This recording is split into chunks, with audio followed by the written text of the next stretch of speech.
Rasulullah menyoroti fase yang ketiga, bagian yang ketiga, yaitu wafatnya baginda Rasulullah Sallallahu Alaihi Wasallam. Saat itu Rasulullah berada di Arafah untuk melaksanakan haji wada, haji perpisahan. Makanya disebut sebagai perpisahan karena di situ baginda Rasulullah terakhir satu-satunya pelaksanaan ibadah haji yang Rasulullah lakukan. Kalau setiap umrahnya Nabi pun setahun sekali, kebanyakan di bulan Dzulqa'dah. Sisanya keberadaan Nabi di kota Madinah selalu mengutus sahabatnya untuk menjadi pimpinan, kepala pelaksanaan ibadah umrah para sahabat-sahabat. Haji wada perpisahan ini tentu sangat terkenal pesan baginda Rasulullah yang begitu menjadi catatan emas, al-muslimu 'alal muslimi haramun ma damuhu wa maluhu wa irduhu. Inti daripada haji wada itu, Rasulullah memberikan pesan kepada umatnya, muslim terhadap muslim lainnya itu haram. Apanya yang haram? Darahnya, tidak boleh membunuh. Maluhu, yang haram juga hartanya, tidak boleh ngambil sembarang harta orang lain walaupun cuma sedikit. Air tubuh, dan yang ketiga adalah Rasulullah mengharamkan seorang muslim untuk mencederai kehormatan muslim lainnya. Tidak boleh membunuh, tidak boleh mencuri hak orang lain, dan tidak boleh menginjak-injak kehormatan orang lain. Itu pesan yang paling terkenal dari sekian panjang khutbah Rasulullah pada haji wada. Nah, di tengah haji wada itu pun Rasulullah diturunkan sebuah ayat. Ayat penggalan, satu ayat yang berbunyi al-yawma akmaltu lakum dinakum wa atmamtu alaikum ni'mati wa raditu lakumul islam dinan. Pada hari ini aku sempurnakan agamaku dan aku sempurnakan nikmatku dan aku redha, kata Allah, Islam menjadi agama. Di saat ayat ini turun, semuanya berbinar. Sahabat-sahabat yang mendengarnya merasa senang karena inti dari ajaran agama sudah klimaks, selesai. Namun di antara puluhan, ratusan sahabat-sahabat yang senang dan bergembira lantaran syariat sudah sempurna, cuma satu sahabat yang nangis.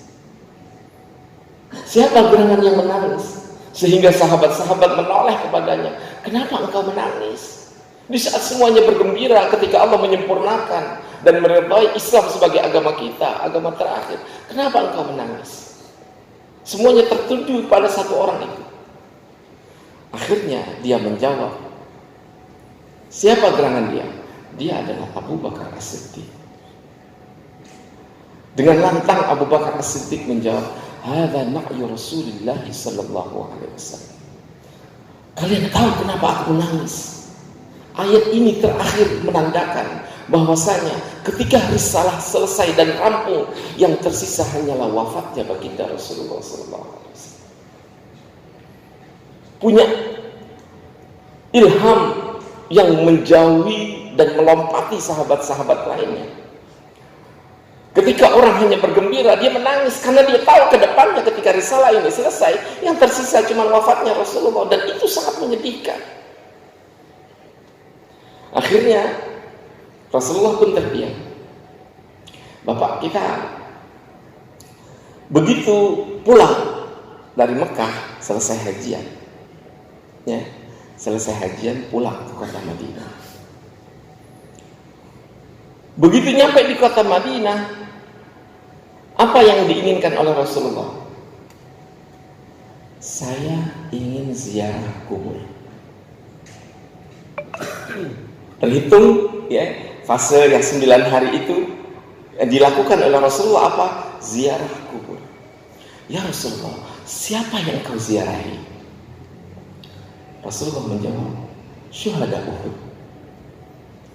Aku ingin ziarah makam para syuhada Uhud.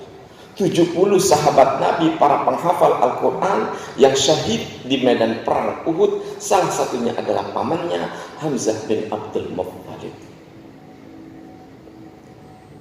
Berangkatlah bersama sahabat-sahabatnya. Dan itu dilakukan oleh Rasulullah di malam hari. Jadi yang namanya ziarah yang sering dilakukan oleh Rasulullah bukan hanya siang, pagi, sore, tapi di malam. Assalamualaikum ya ahlal diyar wa inna insya'allahu bikum lahiqun. Antumus sabiqun wa nahnu lahiqun. Rasulullah mengucapkan ketika masuk ke dalam syuhada Uhud, pemakaman syuhada Uhud, kesejahteraan bagi engkau wahai penghuni syuhada Uhud, dan kami akan menyusulmu. Aku akan menyusul kalian. Di situ yang mendengar pun sudah tidak berani untuk menegur, ya Rasulullah ada apa? Karena memang saking wibawanya baginda Rasulullah. Setelah itu, di situ syuhada Uhud Rasulullah menangis itu. Menangis karena teringat teman-temannya, sahabat-sahabatnya yang semuanya penghafal Al-Quran itu wafat. Perang Uhud kan awalnya dimenangi, kemudian diakhiri dengan kekalahan, karena ketidakpatuhan para pemanah untuk melakukan apa yang Rasulullah perintahkan. Selesai.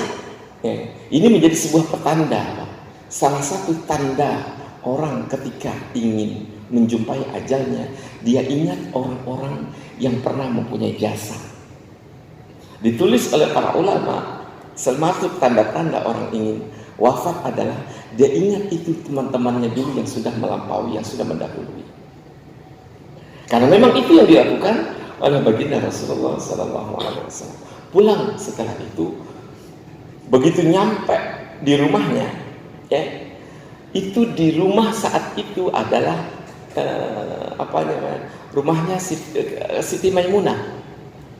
Rumahnya Siti Maimunah. Begitu pulang dari syuhada Uhud, nyampe di rumahnya istrinya Siti Maimunah, sakit.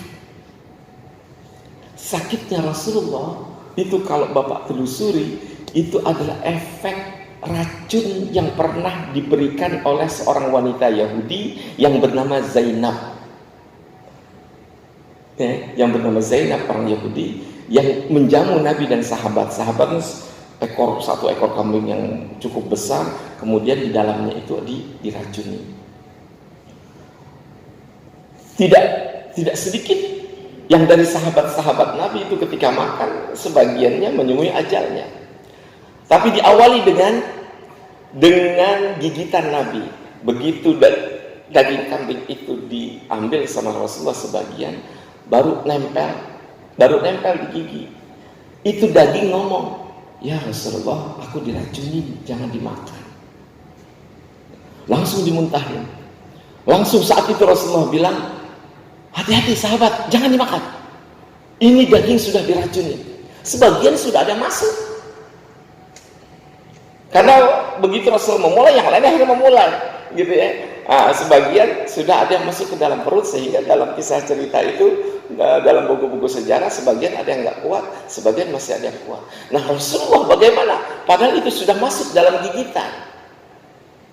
Disitulah kemukjizatan Rasulullah melalui perlindungan dari Allah Subhanahu Wa Taala.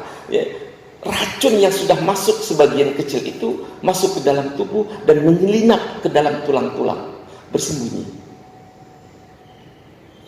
Sebagai sebuah mukjizat, sesungguhnya apapun racun yang masuk di dalam Rasulullah dengan kekuatan yang Allah miliki, akhirnya tersimpan. Ketika ajal sudah menjemput, dengan izin Allah, racun yang tersimpan itu yang pernah Rasulullah makan itu keluar sehingga memutus sel-sel yang ada di dalam hati.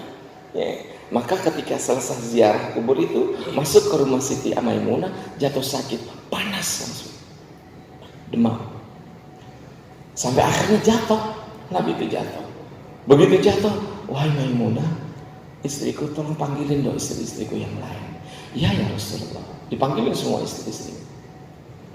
"Ada apa ya Rasulullah?" apakah kalian mengizinkan di saat tubuhku yang sudah lemah ini untuk aku menginap di rumah Siti Aisyah? Iya ya Rasul, silakan. Karena Siti Aisyah adalah istri yang paling dicintai. Ya. Begitu mau berangkat kagak bisa berdiri, diangkatlah sama menantunya yang namanya Ali bin Abi Thalib dan sahabat Nabi yang bernama Al-Fadl bin Abbas. Dibawa, digotong Nabi itu. Nah, selama perjalanan dari rumah Siti Maimunah ke rumah Siti Aisyah, itu sahabat-sahabat pada ngikutin. Ini gak biasa ini Nabi, kenapa? Ngikutin itu dari belakang. Sampai akhirnya masuklah ke rumah Siti Aisyah, gitu ya, ke kamarnya Rasulullah SAW. Ya, panas itu. Ya, Siti Aisyah langsung megang badannya. Ya Rasulullah, panas sekali. Sampai ada sebuah alat gitu loh, nempel di badan Nabi, di bagian palanya itu. Kita dipegang oleh Siti Aisyah, alat itu panas. Nabi bilang, sesungguhnya penyakit yang Allah berikan kepada para nabi dan rasul itu berkali-kali lipat penyakit yang Allah berikan kepada manusia biasa. Ya, udah nggak kuat. Ya, Rasulullah sudah nggak kuat, tergeletak pada itu. Ya, tergeletak. Kemudian Siti Aisyah pun ya Rasulullah, beristirahatlah. Iya.